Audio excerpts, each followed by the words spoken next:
Haleellaa Iraan Israa'el irratti raawwattu hordofuudhaan waraanni Hizbollaa irratti haleellaa kan jalqabe yoo ta'u, Israa'el kibba Libaanoo keessatti hojii waraana lafoo jalqabuun dhagahame. Naannoo Oromiyaa keessatti buufataalee 18,000 ol taajjabdoota bobbaasuu qophiin xumuramee jiraachuu isaa ibsame.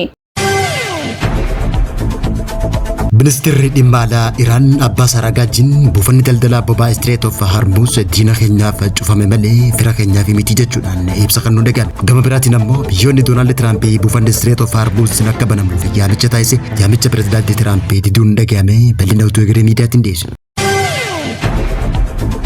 Hangi dhiyeessii boba'aa biyya keessaa xiqqaachaa dhufu wal qabate ministeerri muummee Itoophiyaa Dr. Abiy Ahmed boba'aa waan jiranitti hawaasni qusannachaa akka fayyadamu ergaa dabarsanii.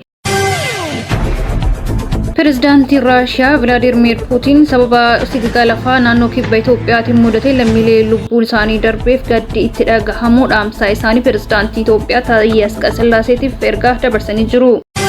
Daawwattoota fi hordoftoota egeree miidiyaa nageenyi keenya bakka jirtan maratti sin dhaga'u isiniin jenna. Guyyaan irraa bitootessa 16 bara 2026 kanneen nama isinitti himne footoo oduu egeree miidiyaati amma bal'ina oduu taasisa. Waraanni Israa'el wixataa irraa bitootessa 16 bara 2026 duula waraana lafoo jalqabuun dhagahame. Waraanni Israa'el kun duula lafoo jalqabee kanaan bakka waraanni Hizbollaa baay'inaan jiru kibba Libaanoositti xiyyeeffachuu beeksise. Israa'el hojiin kun naannoo ittisa daangaa kaabaa cimsuu fi jiraattota isiitiif nageenya kennuuf kan kaayyeffate ta'uu kan beeksifte yoo ta'u, akka gabaasni oduu Anaadooluu ibsatti waraanni Israa'el duula lafoo jalqabe birgeedii 91ffaan bu'uuraalee misooma Hizbollaa barbadeessuu fi miseensa garee kana ammoo naannoo sanitti socho'an dhabamsiisuuf hojii gaggeessaa akka jiru raayyaa ittisa Israa'el beeffachuun gabaasatti jira. Waraanni lafoo Israa'el naannoo sana otoo hin seenin dura humni qilleensaatii fi meeshaa waraanaa ejjennoowwan Hizbollaa irratti haleellaa cimaa akka raawwatan himamaa turuun ibsame. Waraanni Hizbollaa kun deeggarsa Iraan waliin qabu kan agarsiise jechuudhaan waraanni Israa'el kun kan ibse yoo ta'u, waraanni Hizbollaa kunis waldhabdee Iraanii fi Israa'el jidduutti uumame eeggate Israa'el irratti haleellaa cimaa raawwachaa turuun gabaafame. Gareen waraana lafoo Israa'el kun ganama irraa eegalee kibba Israa'el Libaanoositti xiyyeeffachuun haleellaa 5 raawwachuullee gabaafama. Akka ibsa mootummaa Libaanos irraa deeja'utti bitootessa 2 irraa eegalee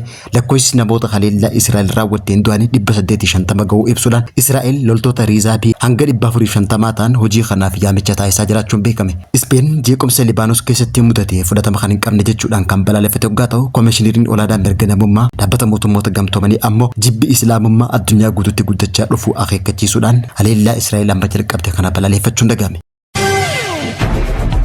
Naannoo Oromiyaa keessatti buufataalee 18,000 ol taajjabdoota bobbaasuu qophiin xumuramee jiraachuu isaa ibsame. Federeeshiniin dargaggoota Oromiyaa fi waldaaleen dargaggoota Oromiyaa adeemsa dimokiraasii fi bulchiinsa gaarii cimsuuf gahee isaanii bahachaa jiraachuu fi filannoo bara kana marsaa 7ffaa akka biyyaatitti adeemsifamu wal qabatee naannoo Oromiyaa keessatti buufataaleen filannoo 18,000 irratti taajjabdoota bobbaasuuf qophii xumuranii jiraachuu isaanii addeessanii jiru. Hojii kana milkeessuuf itti gaafatamtoonni sadarkaa godinaa fi bulchiinsa magaalotaatti argamanii magaalaa Adaamaatti leenjii fudhachaa kan turan yoo ta'u, leenjii dandeettii cimsuu kun dargaggoonni hubannoo filannoo olaanaa akka horatan taasisuu fi filannicha haqa qabeessa taasisuu keessatti gaheen inni qabu olaanaa ta'uusaa ibsamee jira. Kaayyoon taajjabdoota kana guddina haqummaa fi iftoomina dimokiraasii adeemsa filannoo mirkaneessuu ta'uu kan ibsame yoo ta'u, dargaggoonni akka qaama hawaasaa bal'aa fi humna jijjiiramaa ta'anitti adeemsa dimokiraasii keessatti hirmaachuun itti gaafatamummaa lammummaa isaanii akka bahataniifis waamichi dhiyaatee jira. Pireezidaantii Federeeshinii dargaggoota Oromiyaa Khaliifaa Hasan, pireezidaantii waldaa dargaggoota Oromiyaa Ahmad Nuur Aliyyi fi itti gaafatamaa waldaa dargaggoota Oromiyaa dubaree Nadhii Godaanaa leenjicha irratti argamu dargaggootaaf kallattiiwwan filannoo kan kaahan yoo ta'u, daayirektarri koominikeeshinii biiroo dargaggoo fi ispoortii Oromiyaa obbo Firabiyyuu Tamaamis waltajjicha irratti kan hirmaatan yoo ta'u, filannoo marsaa 7ffaa Itoophiyaa keessatti gaggeeffamu naannolee Oromiyaa buufataalee filannoo 18,000 keessatti akka gaggeeffamus addeeffamee jira. Ministeerri dhimma alaa Iraan Abbaas Araghaajiin buufanni daldalaa boba'aa Strait of Hormuz kan cufame diina keenyatti malee fira keenyaa miti jechuudhaan ibsa kan nu dhagahame. Ministeerri dhimma alaa Iraan Sagiit Abbaas Araghaajiin ibsa kanneen daandiin daldalaa Strait of Hormuz kan cufame diina keenyatti malee fira keenyatti miti jechuudhaan dubbate. Abbaas Araghaajiin akka jedhutti Strait of Hormuz kan boba'aan baay'ee giddu galeessaa keessa dhibbantaan 20 keessa dabru diinota Iraaniif cufaadha garuu firoota Iraaniif ammas banaadha jechuudhaan ibsa kenna. Abbaas Araghaajiin ibsa kana kan kenne wayita pireezidaantiin Ameerikaa Doonaald Tiraamp buufanni daldalaa Strait of Hormuz akka akka banamuuf biyyoota hedduuf yaamicha taasisaa jirutti yoo ta'u lola guyyoota 15 booda biyyoota nu mormadanitti dhimma ba'uudhaaf buufata boba'aa Strait of Hormuz banaa taasisuuf yaalan. Haa ta'uti malee garuu buufanni boba'aa Strait of Hormuz kan mirkanaa'u banaa akka ta'ullee murtee Iraan qofaan ta'uu beeksise. Biyyoota michoota keenyaa waliin walitti nu diinuun irraa qinxaasifamaa jiru milkaa'u. Haa ta'uti malee Strait of Hormuz biyyoota michoota ta'aniif banaadha jennee amanna jechuudhaan diinonni keenya karaan furtuu banaa ta'ee akka turu biyyoonni biroo akka isaan gargaaran gaafachaa jiru jechuudha. Garuu haleellaan Ameerikaa fi Israa'el irraa dhufeen Iraan haalduree tokko malee waraana kanatti seenne kan ammoo biyyoonni biroo akka hubatan hubachiisuu barbaannaa jechuudhaan abbaa saragaatiin dubbachuun dhaga'ame. Gama biraatiin ammoo biyyoonni pirezidaantiin Ameerikaa Doonaald Tiraamp buufanni daldalaa Iraan cufte Strait of Hormuz akka banamuuf yaamicha taasise biyyoonni hedduun yaamicha pirezidaantii Ameerikaa kana diduun dhaga'ame. Yaamicha Doonaald Tiraamp buufanni Strait of Hormuz akka banamuuf taasise biyyoonni yaamicha kun dhiyaateef deebii kennan keessaa biyyoonni yaamicha kana didan Faransaay, Awustiraaliyaa, Chaayinaa, Jaapaanii fi Yuunaayitid Kingdom afirraa fudhatama hin qabne jechuudhaan Tiraamp jalaa harri ciisan hoggaa ta'u Kooriyaan kibbaa ammoo yaada dhiyaate kana laaleetiin deebii kennaa jechuudhaan yaada kanarraa if qusachuu Reuters gabaasetti jira.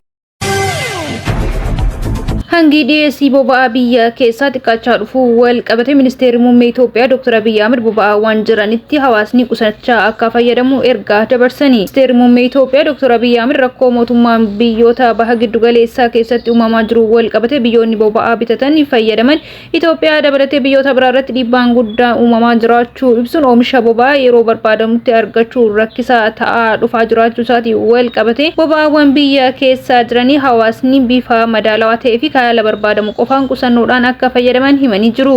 Rakkoon kun hanga furamutti gara sirna dhiyeessii boba'aa idileetti deebisnutti boba'aa qusachuu barbaachisaa ta'uu kan addeessan ministeerri muummee raabsitoota boba'aa buufataaleen boba'aa fayyadamtoonni hundinuu boba'aa qusachuudhaan hojii bu'uuraa irratti deebisuudhaan itti fayyadamuu akka qaban ibsanii jiru. Lammiileen hundinuu itti gaafatamummaa keenya boba'aa fayyadamuu irratti yaaddoo keessa galchuudhaan bifa sirrii ta'een akka fayyadamuu qabnu jechuudhaan ministeerri muummee biyyattii dhaamsa kan dabarsan yoo ta'u dhabamuun boba'aatiin wal qabatiin gatiin boba'aa biyya keessa yeroo irraa gara yerootti dabalaa kan dhufe yoo ta'u kanumaan wal qabatee gatiin geejjibaa magaalaa Finfinnee keessatti daballii argisiisuu fi akka dabalu kallattiin ministeera geejjibaa fi loojistikii magaalaa Finfinneetiin kaahameen kan dabale yoo ta'u naannolee fi bulchiisota magaalaa kanneen biraa keessattis gatiin boba'aa dabaluu wal qabatee taarifni konkolaataas dabalaa dhufee jira.